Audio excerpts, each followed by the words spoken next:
الفرقان الحميد. وقال النبي صلى الله تعالى عليه وسلم لولاك لما خلقت الأفلاك قال رسول الله صلى الله تعالى عليه وسلم. সমস্ত প্রশংসা তারিফ গুণগান সেই মহান আল্লাহ পাক রব্বুল আলামিনের দরবারে, যেখানে আল্লাহ পাক রব্বুল আলামিন তাবারক তাআলা আমাদের প্রতি দয়া করে, মেহেরবানি করে, রহমত করে সুন্দর একটা অনুষ্ঠান কায়েম করার তৌফিক দান করেছেন। সকলে আমরা বলি আলহামদুলিল্লাহ। সেই সঙ্গে সঙ্গে তারপরে পরই জানাই যে নবী, যে রসুলকে কেন্দ্র করে আল্লাহ তামাম আসমান, জমিন, পৃথিবী, পাহাড়, পর্বত, নদ নদী, সাগর, শুধু এই নয়, আমাকে আপনাকে পৃথিবীর জমিনে পাঠিয়েছেন, যার ওসিলাতে সেই রসুল করিম সাল্লাল্লাহু আলাইহি ওয়াসাল্লামের প্রতি অজস্র দরুদ ও সালাম। সকলে বলুন সাল্লাল্লাহু আলাইহি ওয়াসাল্লাম।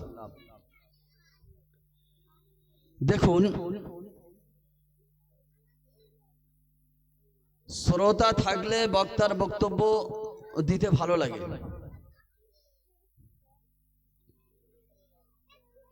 একটা সুন্দর ইন্তেজাম, সুন্দর অনুষ্ঠান আটঘরা গ্রামবাসী, বিশেষ করে ফুরফুরা শরীফ বখরিয়া ফাউন্ডেশনের তরফ থেকে আপনাদের গ্রামের সন্তানেরা, ছেলেরা তারা ইন্তজাম করেছেন, কিন্তু আফসোস কেউ সহযোগিতা করেছেন, কেউ করেননি। আবার কেউ ভাবছেন কি দরকার ছিল এটা করার, আবার অনেকেই ভাবছেন না এটা প্রয়োজন ছিল। দেখুন, সংগঠন আমাদের অতি আবশ্যিক প্রয়োজন। সংগঠনের মাধ্যম দিয়ে শুধু এই নয়, আমরা মানুষের কাছে পৌঁছাতে পারি। শুধু এটা নয়, এর সঙ্গে সঙ্গে গ্রামের যে একটা সুনাম, মানুষের একটা ভালোবাসা, এই অনুষ্ঠানটা আগামী দিনে দেখা যাচ্ছে এর থেকে আরো বৃহত্তর হলো, এর থেকে বাচ্চারা শিক্ষা নিল। এটা অতি অবশ্যই প্রয়োজন। যে ভাবছেন কি দরকার ছিল এটা করার, তার মাথাতে এগুলো ঢুকবে না। কারণ রাসূল করিম সাল্লাল্লাহু আলাইহি ওয়াসাল্লাম তিনিও সংগঠন গঠন করেছিলেন, হিলফুল ফুজুল। আমরা প্রত্যেকেই জানি সংগঠন চালানোর জন্য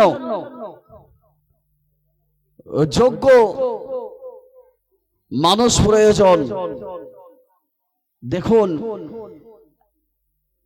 আপনাদের গ্রামের ছেলেরা এগিয়ে এসেছে, তাই আজকে সুন্দর একটা অনুষ্ঠান।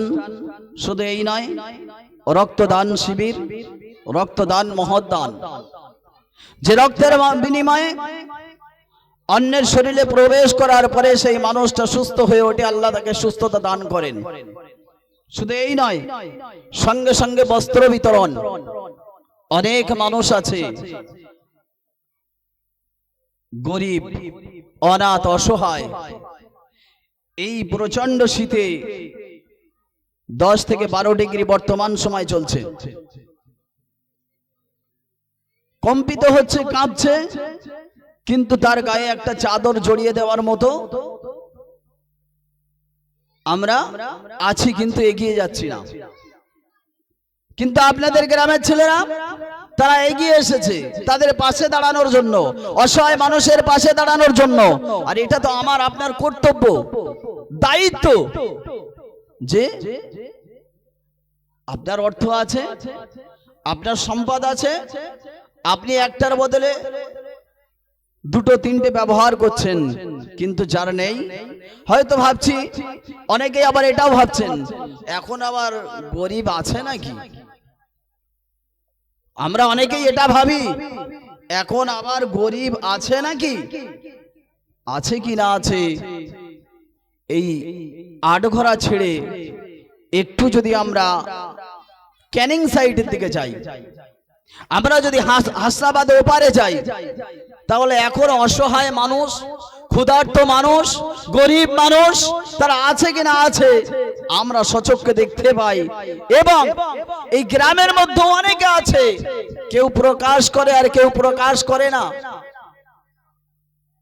কারণ যদি কেউ গরিব মানুষ সে বস্ত্র নেবার জন্য এগিয়ে আসে, আমরা এমন মানুষ আছে আমরা সমালোচনা করতে থাকি। কি সমালোচনা?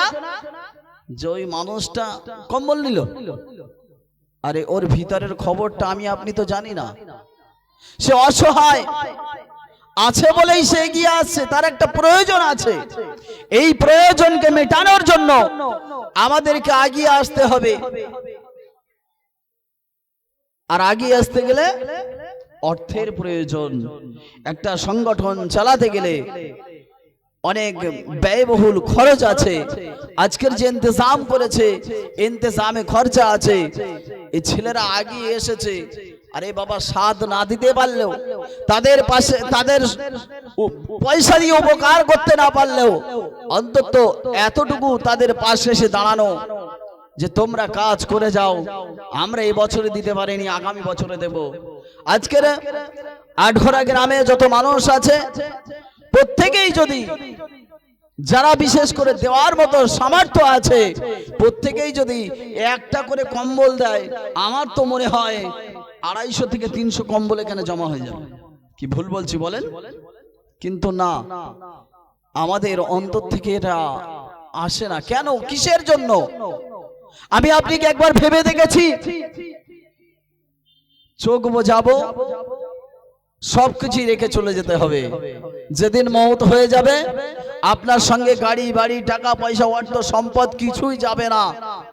যাবে কি? সেটাও পরের দেওয়া। কি হয়? আপনার ছেলে, নয় নাতি, নয় আপনার সন্তানেরা, নয় পাড়া প্রতিবেশী কাফনের কাপড় কিনে দেবে, বলবে যাও পরিয়ে দাও, কবরে শোয়ানো হবে, আর দেরি করা যাবে না।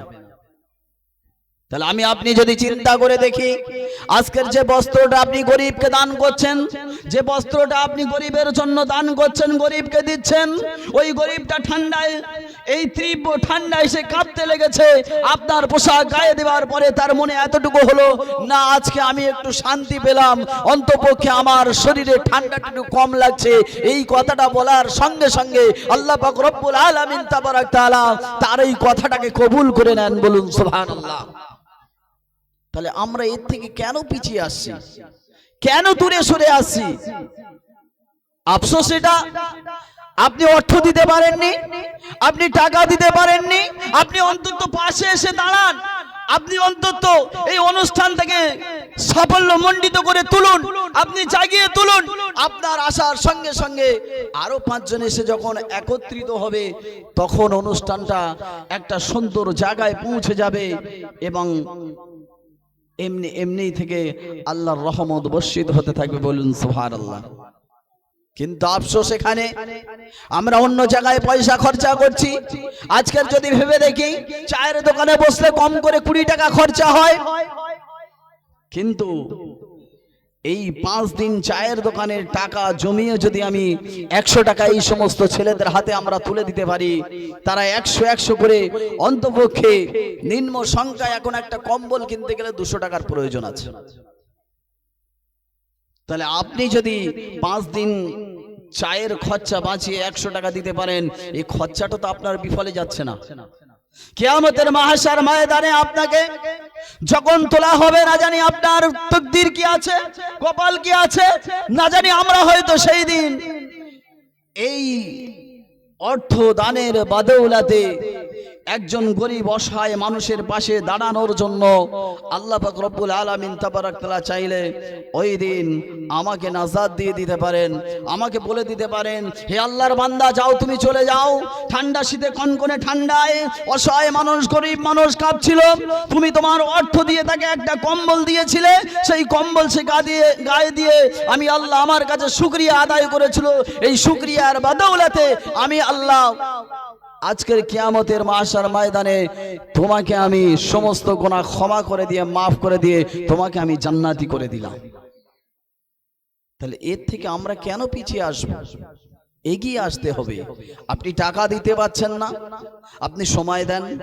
যে সময় দিতে পারে সে অর্থ সেইভাবে দিতে পারে না, যে অর্থ দিতে পারে সে সময় সেইভাবে দিতে পারে না। আপনার হয়তো অর্থ আছে সময় নেই, কিন্তু আরেকজনের হয়তো সময় আছে অর্থ নেই। এইভাবে আমাদের এগিয়ে আসতে হবে। আর আমরা যদি এগিয়ে আসতে পারি, আগামী দিন এই আটঘর আর